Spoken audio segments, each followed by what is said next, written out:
Little Star Swanders channel ni subscribe, like, share Mariu comment చేయండి Moreno videos కోసం thanks for your support. కలియుగ రాముడు శ్రీరాముడు సీతా శ్రీరాముడు నచ్చిన వారు లైక్ చేసి జై శ్రీరామ్ అని కమెంట్ చేయండి. సబ్స్క్రైబ్ చేసుకోండి, మీకు మంచి జరుగుతుంది. థ్యాంక్స్. రాముడిగా అవతారం ఎత్తిన రామాయణం గురించి మనం తెలుసుకుందాం. ఎపిసోడ్స్ అన్నీ మీరు చూడాలి అనుకుంటే ప్లేలిస్ట్లోకి వెళ్ళి అన్ని పార్ట్స్ మీరు చూడవచ్చు. ముందుగా మనం రామాయణంలో రాముడి గురించి శ్లోకం ఒకటి ఉంటుంది, అది డైలీ మనం 3 సార్లు చదువుకుంటే మనకి మంచి జరుగుతుంది. శ్రీరామ రామ రామేతి రమే రామే మనోరమే సహస్రనామ తత్తుల్యం రామనామవరాననే. శ్రీరామ రామ రామేతి రమే రామే మనోరమే సహస్రనామ తత్తుల్యం రామనామవరాననే. శ్రీరామ రామ రామేతి రమే రామే మనోరమే సహస్రనామ తత్తుల్యం రామనామవరాననే. ఇప్పుడు రామాయణం పార్ట్ 1లోకి వెళ్దాం. ఈ ఛానల్ని ఫస్ట్ టైం చూసేవాళ్ళు ప్లీజ్ సబ్స్క్రైబ్ చేసి లైక్ చేసి షేర్ చేసి కమెంట్ చేయండి మీకు ఎలాంటి వీడియోస్ కావాలి అని. మీరు అలా చేస్తే నాకు సపోర్టివ్గా ఉంటుంది, మరిన్ని వీడియోస్ అప్లోడ్ చేయడానికి వీలుగా ఉంటుంది. Thanks for watching. Ramayanam episode 50కి వెల్కమ్. ప్రీవియస్ ఎపిసోడ్స్ చూడాలనుకున్న వాళ్ళు ప్లేలిస్ట్లోకి వెళ్ళి చూడండి. న్యూ వీడియోస్ కావాలనుకున్న వాళ్ళు మా ఛానల్ని సబ్స్క్రైబ్ చేసుకొని పక్కనే ఉన్న బెల్ ఐకాన్ని క్లిక్ చేస్తే మీకు న్యూ వీడియోస్ మిస్ అవ్వకుండా చూడవచ్చు. అదేవిధంగా మీకు నచ్చితే లైక్ చేసి మీ ఫ్రెండ్స్కి కూడా షేర్ చేయండి. జై శ్రీరామ్ అని కామెంట్ చేయండి. రామాయణం 50. సుగ్రీవుడు, రామ, నేను ఇలా అంటున్నానని ఏమీ అనుకోవద్దు. మా వాలి పౌరుష పరాక్రమంలో అంటే ఏమిటో విన్నావు కదా. ఇది విన్న తర్వాత కూడా నువ్వు వాలిని చంపగలనని అనుకుంటున్నావా? చంపగలిగే ధైర్యం ఉన్నదా? వాలి ఎన్నడూ ఎవరి చేత ఓడింపబడినవాడు కాదు. జీవితంలో ఓటమి అన్నది వాలికి తెలియదు. వాలి పేరు చెబితేనే పారిపోతారు. 15 సంవత్సరాలు రాత్రింబగళ్ళు గోలబుడు అనే గంధర్వుడితో యుద్ధం చేసి ఆయనకి సంహరించాడు. నీకు ఇంకొక విషయం చూపిస్తాను. ఇక్కడ 7 సాల వృక్షములు వరుసగా ఉన్నాయి కదా. మా వాలి రోజు సంధ్యావందనం అయ్యాక ఇక్కడికి వచ్చి ఈ పెద్ద సాల వృక్షాన్ని చేతులతో కదుపుతాడు. ఆ కదుపుకి లేత చిగురుల్లా కూడా రాలిపోయి ఆ చెట్టు మోడుగా నిలబడుతుంది. వాలి బలం గురించి విన్నాక కూడా నీకు వాలిని చంపగలను అన్న ధైర్యం ఉన్నదా అన్నాడు. సుగ్రీవుడు చెప్పిన మాటలు విన్న లక్ష్మణుడు ఒక చిన్న నవ్వు నవ్వి, మీ వాలి చాలా గొప్పవాడని చెబుతున్నావు కదా. వాలిని మా అన్నయ్య చంపగలడని ఏమి చేస్తే నువ్వు నమ్ముతావు అని అడిగాడు. సుగ్రీవుడు, మా వాలి ఈ 7 చెట్లని కుదిపేయగలడు. రాముడు, పోనీ అంత చేయక్కరలేదు, బాణం పెట్టి ఒక సాల వృక్షాన్ని కొడితే నేను నమ్ముతాను. ఆనాడు దుంబుది యొక్క శరీరాన్ని మా అన్నయ్య విసిరేస్తే అది యోజనం దూరం వెళ్ళి పడింది. రాముడిని ఈ అస్థి పంజరాన్ని 200 ధనుసుల దూరం తన కాలితో తంతే నేను నమ్ముతాను అని లక్ష్మణుడితో అన్నాడు. రాముడు, సరే అలాగే చేస్తాను. నీకు నమ్మకం కలిగించినప్పుడు కోసం నువ్వు చెప్పిన పని తప్పకుండా చేస్తాను అన్నాడు. రాఘవో దుందబే కాయం పాదంగశం లీలయ తోలతత్త మహాబాహు శిక్షేప దశయోజనం. సుగ్రీవుడు చెప్పినట్టుగా రాముడు ఆ దుంబద్బి కళేబరాన్ని తన బొటన వేలుతో తంతే అది 10 యోజనముల దూరం వెళ్ళి పడింది. రాముడు సుగ్రీవుడి యొక్క నమ్మకమును కుదిరిందా అన్నట్టు చూశాడు. సుగ్రీవుడు ఆనాడు వాలి ఆ కళేబరాన్ని విసిరినప్పుడు ఇది రక్త మాంసములతో పచ్చిగా చాలా బరువుగా ఉన్నది. అప్పటికే మా అన్నయ్య ఈ దుంబిదితో చాలాసేపు యుద్ధం చేసి ఉన్నాడు. దానికి తోడు తాగి ఉన్నాడు. తన భార్యలతో రమిస్తూ బయటికి వచ్చాడు. అనేక రకములుగా బడలిపోయిన శరీరంతో ఉన్నాడు. రాముడు చాలా ఉత్సాహముగా ఉన్నాడు. మద్యాన్ని సేవించి లేడు, పరీక్షకి నిలబడుతున్నానని పూనికతో ఉన్నాడు. ఆనాడు మా అన్నయ్య విసిరింది ఒక పచ్చి శరీరం. ఇది 1 యోజనం వెళ్ళి పడింది. ఈనాడు రాముడు తన్నింది ఎండిపోయిన కళేబరం, దానిని 10 యోజనములు తన్నడంలో పెద్ద గొప్పేముంది? ఆ సాల వృక్షాన్ని కూడా కొట్టమను, నాకు కొంత నమ్మకం కలుగుతుంది. మనం వారిని సంహరించడానికి వెళదాము అన్నాడు. రాముడు ఒక బంగారు బాణాన్ని చేతితో పట్టుకొని వింటినారికి సందకించి చూసి సాలవృక్షము వైపు విడిచిపెట్టాడు. కనురెప్ప మూసి తెరిచే లోపల ఆ బాణము 7 సాలవృక్షాలని పడగొట్టి ఎదురుగా ఉన్నటువంటి పర్వత శిఖరాన్ని తొలిచి భూమిలో పాతాళలోకముకు వరకు వెళ్ళి తిరిగొచ్చి రాముడి యొక్క అమ్ముల పొదిలో కూర్చుండిపోయింది. రాముడి శక్తి ఏమిటో చూసిన సుగ్రీవుడు వెంటనే రాముడి పాదాలకి తన శిరస్సు తగిలేటట్టు పడిపోయాడు. అప్పుడు ఆయన కిరీటం రాముడి పాదాల మీద పడిపోయింది. సుగ్రీవుడు, రామా, నీ బాణానికి ఉన్న వేగం ఇంద్రుడి బాణానికి కూడా లేదు. నేను ఏమో అనుకున్నాను, ఇంకా వాలి ఏమిటి? నువ్వు బాణప్రయోగం చేస్తే వజ్రాయుధము పట్టుకున్న ఇంద్రుడి శిరస్సు కూడా కింద పడిపోతుంది. నీ బాణానికి ఉన్న వేగము సామాన్యమైనది కాదు. వాలి దగ్గరికి వెళదాము పద అన్నాడు. తప్పకుండా సుగ్రీవ, బయలుదేరదాము అని అందరూ బయలుదేరారు. ముందు సుగ్రీవుడు వేగంగా వెళ్తున్నాడు. ఆయన వెనకాల రామలక్ష్మణుడు, సుగ్రీవుడి మంత్రుడైన హనుమంతుడు, నీలుడు, నలుడు మొదలైన వారు వెళ్తున్నారు. సర్వేతే తుర్వితం దగతం గిర్గిస్తం వాలినా పూర్వీం రిత్మా నమామృత్య రుత్తిష్టం గహనే మనే. ముందు వెళ్తున్న సుగ్రీవుడు కిష్కింధ పట్టణంలోకి వెళ్ళిపోయాడు. మిగిలిన వారందరూ దట్టమైన చెట్ల చాటున పైకి కనపడకుండా దాగి ఉన్నారు. లోపలికి వెళ్ళిన సుగ్రీవుడు గట్టిగా కేకలు వేసి వారిని బయటికి రమ్మన్నాడు. సుగ్రీవుడు ఇంత ధైర్యముగా పిలిచేసరికి వాలి ఆశ్చర్యంతో బయటికి వచ్చి, ఏరా బుద్ధిహీనుడా, మళ్ళీ వచ్చావు, నా ప్రతాపము ఏమిటో చూద్దువు అని రా అన్నాడు. వాలి తన పిడికిలి బిగించి సుగ్రీవుడి శిరస్సు మీద ఒక్క దెబ్బ కొట్టాడు. ఆ దెబ్బకి సుగ్రీవుడి నవరంధ్రాలు నుండి రక్తం ఏరులై పారింది. సుగ్రీవుడు తేరుకొని వారిని కొట్టడం ప్రారంభించాడు. వాలి కూడా సుగ్రీవుడిని కొడుతున్నాడు.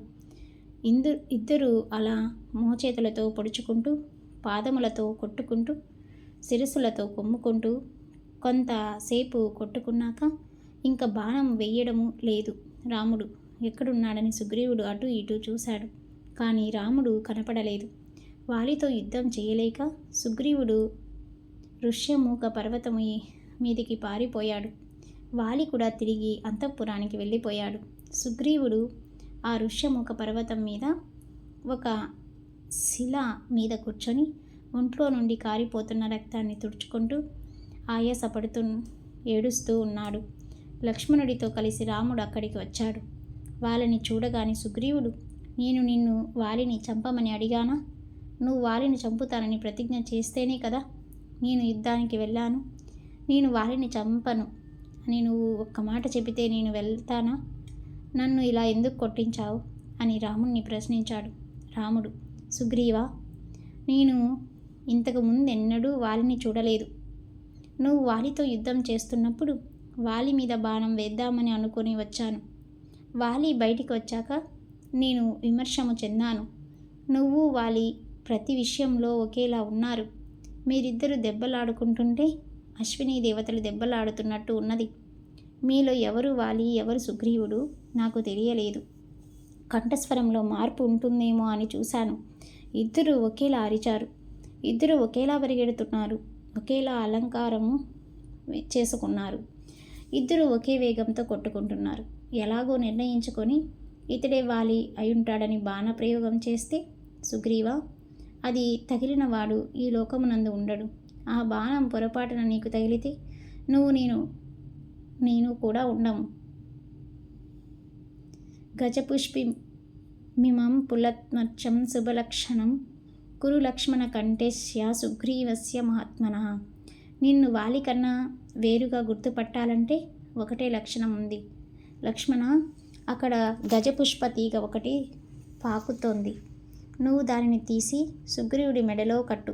పెద్ద పెద్ద పువ్వులచే వీరాజితుడై సుగ్రీవుడు ఉంటాడు. అటువంటి మాల లేనివాడై వాలి ఉంటాడు. అప్పుడు నేను వారిని నిగ్రహించగలను. ఇప్పుడు ఆ మాల వేసుకొని మళ్ళీ యుద్ధానికి వెళ్ళు అన్నాడు. సుగ్రీవుడు సరే అని బయలుదేరాడు. ఆయన వెనకాల రాముడు, లక్ష్మణుడు, హనుమంతుడు మొదలైన వారు బయలుదేరారు. అలా వారు వెళుతూ లోయలని, నదులని, పర్వతాలని, చెట్లని చూసుకుంటూ వెళ్తున్నారు. వాళ్ళకి పక్కన నుంచి అక్షర సముదాయము చేత అవ్యక్తమైనటువంటి గంధర్వగానం ఒకటి వినపడింది. అది వింటున్నప్పుడు వాళ్ళ మనసులకి ఆనందం కలుగుతుంది. అక్కడ ఉన్న చెట్లపైకి పావురాల రంగులో పొగలు చుట్టుకొని ఉన్నాయి. రాముడు ఈ వనము ఏమిటి అని సుగ్రీవుడిని అడిగాడు. సుగ్రీవుడు ఆగకుండా ముందుకు వెళ్ళిపోతూ, రామ, ఇక్కడ సప్తజనులు అనేటటువంటి 7 ఋషులు ఉండేవారు. వారు తలలు కిందికి పెట్టి కాళ్ళు పైకి పెట్టి 700 సంవత్సరాల తపస్సు చేశారు. అలా తపస్సు చేస్తూ ప్రతి 7 రాత్రులకి ఒకసారి గాలిని తినేవారు. వాళ్ళు తపస్సుకి ఇంద్రుడు ఆశ్చర్యపోయి సశరీరముగా స్వర్గలోకానికి తీసుకువెళ్ళాడు. వాళ్ళ తపోశక్తి ఇప్పటికీ ఈ వనంలో ఉన్నది. అందువలన క్రూర మృగం ఈ వనంలోకి వెళ్ళదు. వెళితే ఇక తిరిగి రాదు. నువ్వు లక్ష్మణుడితో కలిసి నమస్కారం చెయ్యి అన్నాడు. లక్ష్మణుడితో కలిసి రాముడు ఆ సప్తజనుల ఆశ్రమం వైపుకి తిరిగి నమస్కారం చేశారు. వారు నమస్కారం చేయగానే వాళ్ళ మనసులోని గొప్ప ఉత్సాహం పుట్టింది. వాళ్ళందరూ కిష్కింధ చేరుకున్నాక సుగ్రీవుడు వెళ్ళి గట్టిగా తొడలు కొట్టి కేకలు వేసి వాలిని పిలిచాడు.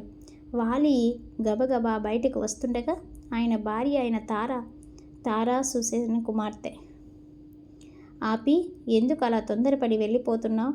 సుగ్రీవుడు ఇప్పుడే 1 గంట క్రితం వచ్చాడు కదా. నవరంధ్రముల నుండి నెత్తురు కారేటట్టుగా నువ్వు కొడితే దిక్కులు పట్టి పారిపోయాడు కదా. నువ్వు ఇంట్లోకి వచ్చి ఎంతోసేపు కాలేదు. సుగ్రీవుడు వచ్చి నిన్ను యుద్ధానికి రమ్మంటున్నాడు. నీకు అనుమానం రావడం లేదా? సుగ్రీవుడు వచ్చి వాలి యుద్ధానికి రా అంటున్నాడంటే నాకు శంకగా ఉన్నది. సుగ్రీవుడు నిన్ను ఇప్పుడు పిలవడంలో నీకు తేడా కనపడడం లేదా? చాలా ధైర్యంగా పిలుస్తున్నాడు. ఇప్పుడే దెబ్బలు తిని వెళ్ళిన వాడితో ఉండే బలహీనతలు కనపడడం లేదు. ఆ స్వరంలో ఒక గర్వం కనపడుతుంది. సుగ్రీవుడికి వెనకాల ఎవరితో సహాయం ఉన్నది. నువ్వు సుగ్రీవుడితో యుద్ధం చేసేటప్పుడు నీకు వేరొకరితో ప్రమాదం పొంచి ఉన్నది. సుగ్రీవుడికి స్నేహం చెయ్యడంలో మంచి తెలివితేటలు ఉన్నాయి. ఇక్ష్వాకు వంశంలో జన్మించిన అపారమైన శౌర్యమూర్తులైన దశరథ మహారాజు కుమారులైన రామలక్ష్మణులతో ఇవాళ సుగ్రీవుడు స్నేహం చేశాడు. నేను గూఢాచారుల ద్వారా అంగదుడు వాలి తారలు కుమారుడు ద్వారా తెలుసుకున్న విషయం. నువ్వు నీ బలాన్ని నమ్ముకున్నావు, కానీ సుగ్రీవుడు బుద్ధి బలాన్ని కూర్చి ఆలోచించడం లేదు. సుగ్రీవుడు నీ తమ్ముడన్న విషయాన్ని మర్చిపోయి నీ తమ్ముడి భార్యను నీ భార్యగా అనుభవిస్తున్నావు. నీ తమ్ముడిని పక్కన పెట్టుకోవడం మానేసి శత్రుత్వాన్ని పెంచుకుంటున్నావు. మీ ఇద్దరి మధ్యలోకి 3వ వ్యక్తి రావలసిన అవసరం ఏమిటి? ఇది నీ ఇంటి సమస్య. నా మాట విని సుగ్రీవుడిని ఆహ్వానించి యువరాజు పట్టాభిషేకం చెయ్యి. అప్పుడు నీ బలం పెరుగుతుంది. ఇవాళ నీ తమ్ముడు రాముడి నీడలో ఉన్నాడు. రాముడిలా నీడ ఇవ్వగలిగితే చెట్టు ఈ ప్రపంచంలో లేదు అన్నది. వాలి శరీరము కనుక ఇంతకాలం తారా మాటలు వినడానికి అలవాటు పడ్డ వాలి ఆమె మాట వినడం మానేసి సుగ్రీవుడితో యుద్ధానికి వెళ్ళాడు. ఇద్దరు హోరాహోరుగా యుద్ధం చేసుకుంటున్నారు. ఈసారి సుగ్రీవుడు చెట్లని పెరికించి వాలిని తక్కువగా కొట్టాడు. వాలి మెడలో ఇంద్రుడి మాల ఉండడము వలన మెల్లగా సుగ్రీవుడి శక్తి నశించి వాలి బలం పెరిగింది. సుగ్రీవుడు ఇంతకు ముందులా పారిపోకుండా ఈసారి రాముడి కోసం అన్ని వైపులా చూశాడు. సుగ్రీవుడి శక్తి తగ్గిపోవడం గమనించిన రాముడు వెంటనే బాణాన్ని తీసి విట్టినారికి తొడిగించి వెనక్కి లాగాడు. అలా లాగడం వలన ఆ విట్టినారి నుండి వచ్చిన ధ్వని యుగాంతమునందు ప్రళయము చేసేటప్పుడు హరుడు చేసే శబ్దంలా ఉన్నది. ఆ శబ్దము చేత మృగములన్నీ దిక్కులు పట్టి పారిపోయాయి. పక్షులు ఆకాశంలోకి ఎగిరిపోయాయి. రాఘవేణ మహాబాణో వాలివక్షసి పాతితః. రాముడి బాణం యొక్క శబ్దం వినపడి ఆ శబ్దం ఎక్కడి నుంచి వచ్చిందని వాలి అటువైపుకి తిరిగేలోగా ఆ బాణం అమితమైన వేగంతో వచ్చి వాలి గుండెల మీద పడింది. ఆ దెబ్బకి వాలి కింద పడిపోయాడు. రాముడు, లక్ష్మణుడు, సుగ్రీవుడు, మంత్రులు అక్కడికి వచ్చారు. పక్కనే చేతులు కట్టుకొని సుగ్రీవుడు నిలబడ్డాడు. వాలి రాముడితో, రామా, నువ్వు చాలా గొప్పవాడివి, ధర్మం తెలిసిన వాడివి, పరాక్రమం ఉన్నవాడివి అంటారు. నీతో కాకుండా ఇంకొకరితో నేను అటువంటి వైపుకి తిరిగి యుద్ధం చేస్తుంటే ఇంత ధర్మాత్ముడివి అయినా నువ్వు చెట్టుచాటు నుంచి నా మీద బాణం వేయడానికి సిగ్గుగా లేదా? నా చర్మము ఒలిచి వేసుకోవడానికి, మాంసం తినడానికి పనికిరావు. యుద్ధం అంటూ వస్తే బంగారం వల్ల, వెండి వల్ల, భూమి వల్ల రావాలి. నీకు నాకు విషయాల్లో తగాదా లేదు. నేను చెట్ల మీద ఉండే ఆకుల్ని, పండ్లని తినే శాఖముగా మృగాన్ని. నువ్వు మనిషివి, ధర్మం అనే తొడుగు కప్పుకున్న మహాపాపాత్ముడివి. చేతిలో కోదండము పట్టుకొని కనబడ్డ ప్రతి ప్రాణిని హింసించే స్వభావం ఉన్నవాడివి. నీ యందు కామము విపరీతముగా ఉన్నది. అందుచేతనే ఏ కారణం లేకుండా నన్ను కొట్టి చంపావు. నువ్వు నాకు ఎదురుగా వచ్చి నిలబడి యుద్ధం చేసినట్లయితే ఆ యుద్ధంలో నేను నిన్ను యమపాసానికి పంపించి ఉండేవాడిని. అయిందటి మాంసాన్ని మాత్రమే బ్రాహ్మణులు, క్షత్రియులు తినాలని ధర్మశాస్త్రం చెప్తుంది. త్రేతాయుగంలో బ్రాహ్మణులు కూడా మాంసాన్ని తినేవారు. కలికాలంలో అది నిషిద్ధం. అరణ్యకాండంలో అగస్త్య మహర్షి వాతాపి, విల్వనుడు అనే రాక్షసుని చంపే ముందు మాంసాహారాన్ని తిన్నారు. 5 గోళ్ళున్న వాటిలో ముళ్ళ పంది మాంసాన్ని తినవచ్చు, చెవుల పిల్లి మాంసాన్ని తినవచ్చు, ఉడుము మాంసాన్ని తినవచ్చు, తాబేలు మాంసాన్ని తినవచ్చు, కుక్కల్ని తరిమి చంపి ఏదు పంది మాంసాన్ని తినవచ్చు. ఇంకా 6వద మాంసం తినకూడదు. ఒకవేళ అలా తిన్న రాజ్యం చేస్తున్న రాజుని చంపినా, గోవుని చంపినా, బ్రాహ్మణుని చంపినా అలా చేసిన వారికి పాతకం చేసిన పాపం వస్తుంది. నువ్వు నన్ను చంపడానికి కారణం ఏమిటి? నువ్వు చేసినవి దోషాలు కావా? నాకు జవాబు చెప్పు. నీ భార్య కోసం అడవిలో వెతుక్కుంటున్నావు కదా. నీ భార్యని ఎత్తుకుపోయిన రావణాసుడు నా కింకరుడు. నువ్వు నాతో చెప్పి ఉంటే పశువుని ఈడ్చుకు వచ్చినట్టు రావణుని మెడలో పాసం వేసి నీ కాళ్ళ ముందు పడేసేవాడిని. అటువంటిది నాకు చెప్పకుండా నన్నే గెలవలేని సుగ్రీవుడిని ఆశ్రయించి నువ్వు సీతని ఎలా తెచ్చుకోగలవు? సుగ్రీవుడి కోసం నన్ను చంపావు. ఇది కిరాయి హత్య కాదా? నువ్వు ఈ పని చెయ్యొచ్చా అని రాముడిని ప్రశ్నించి ఇక మాట్లాడడానికి ఓపిక లేక ఉండిపోయాడు. ధర్మం అర్థ చ కామం చ సమయాపి లౌకికం అవిజ్ఞాయ కథం బాల్యత మమిహత్య విరక్తి. రాముడు, నీకు అసలు ధర్మం గురించి కానీ, అర్థం గురించి కానీ, కామం గురించి కానీ తెలుసా? నువ్వు అజ్ఞానివి. బాలుడు ఎలా ప్రవర్తిస్తాడో నువ్వు అలా ప్రవర్తించేవాడివి. నీకు ఏమి తెలుసని నా మీద ఇన్ని ఆరోపణలు చేశా? నువ్వు అజ్ఞానివి కావడము వలన నీకు తెలియకపోతే ఆచారం తెలిసిన వారిని, పెద్దలైన వారిని ఆశ్రయించి కనుక్కోవాలి. నువ్వు అవేవి తెలుసుకోకుండా నా గురించి అడుగుతున్నావు. ఇక్ష్వాకుల యొక్క రాజ్యంలోకి ఈ భాగం కూడా వస్తుంది. ఆ ఇక్ష్వాకు వంశంలో పుట్టిన భరతుడు ఇప్పుడు రాజ్యం చేస్తున్నాడు. ఇక్ష్వాకు వంశం వారు రాజ్యం చేస్తుండగా ధర్మ అధర్మములు జరిగిన చోట నిగ్రహించే అధికారం మాకు ఉంటుంది. నీకు కామం తప్ప వేరొకటి తెలియదు. అందుచేత నీకు ధర్మ అధర్మ విచక్షణ చేసే అధికారం లేదు. జన్మనిచ్చిన తండ్రి, పెద్ద అన్నగారు, చదువు నేర్పిన గురువు ఈ 3 తండ్రులతో సమానం. అలాగే తనకి జన్మనిచ్చిన కుమారుడు, తోడబుట్టిన తమ్ముడు, తన దగ్గర విద్య నేర్చుకున్న శిశువుడు 3 కుమారులతో సమానం. నీ తండ్రి మరణించడము చేత నువ్వు పెద్దవాడివి అవడము చేత నువ్వు తండ్రితో సమానం. నీ తమ్ముడు సుగ్రీవుడు భార్య అయిన రుమ నీకు కోడలితో సమానం. సుగ్రీవుడు బతికి ఉన్నాడని తెలిసి కోడలితో సమానమైన రుమని నువ్వు అనుభవించి నీ భార్యగా కామ సుఖాలని పొందుతున్నావు. వాలి బిలంలో ఉండిపోయినప్పుడు వాలి మరణించాడు అనుకొని సుగ్రీవుడికి పట్టాభిషేకం చేశారు. సుగ్రీవుడు వాలి భార్య అయిన తారని తన భార్యగా అనుభవించాడు. మరి సుగ్రీవుడు చేసింది దోషం కాదా? ఇక్కడ మీరు గమనించవలసిన విషయం, సంధ్యావందనం చేసే వానర జాతికి, రాజ్యపాలన చేసే వానర జాతికి, మంత్రుల చేత సేవింపబడే వానర జాతికి కొన్ని నియమాలు ఉన్నాయి. ఆ జాతిలోని స్త్రీలు తమ భర్త మరణిస్తే మరిదిని పునర్వివాహం చేసుకొని వారితో ఉండవచ్చు. ఆనాడు వాలి చనిపోయాడనుకొని తార సుగ్రీవుడిని వివాహమాడింది. కనుక సుగ్రీవుడితో ఆనాడు తార ఉండడం ధర్మం తప్పడం కాదు. సుగ్రీవుడు బతికే ఉన్నాడని తెలిసి కూడా ఆయన భార్యతో కామసుఖాలని అనుభవించడం వాలి యొక్క దోషం. కేవలం పైన చెప్పిన వానర జాతికి మాత్రమే ఈ విషయం, మనుషులకి కాదు. అలాగే వాలికి 2 శక్తులు ఉన్నాయి. ఒకటి ఇంద్రుడు ఇచ్చిన మాలని మెడలో వేసుకుంటే వాలి అపారమైన ఉత్సాహంతో ఉంటాడు. 2 ఎవరన్నా వాలికి ఎదురుగా వెళితే వాళ్ళ శక్తిలో సగం శక్తిని ఈయన లాగేసుకుంటాడు. ఇది బ్రహ్మగారు వాలికి ఇచ్చిన వరం. అలాగే వాలికి రావణాసురుడికి స్నేహం ఉన్నది. వాళ్ళిద్దరూ ఒక ఒప్పందం కుదుర్చుకున్నారు. దాని ప్రకారం వాలి అనుభవించే స్త్రీని రావణుడు అనుభవించవచ్చు. వాలికి శత్రువు రావణుడికి శత్రువే. అలా కొన్ని విషయాలలో ఒప్పందం కుదుర్చుకున్నారు.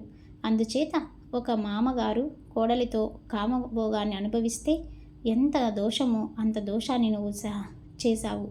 ధర్మశాస్త్రంలో దీనికి మరణశిక్ష తప్ప వేరొక శిక్ష లేదు. అందుకని నేను నిన్ను చంపవలసింది వచ్చింది. నువ్వు Little Star Swanders channel ni subscribe, like, share Mario comment Chayandi Moreno videos. Go some thanks for your support.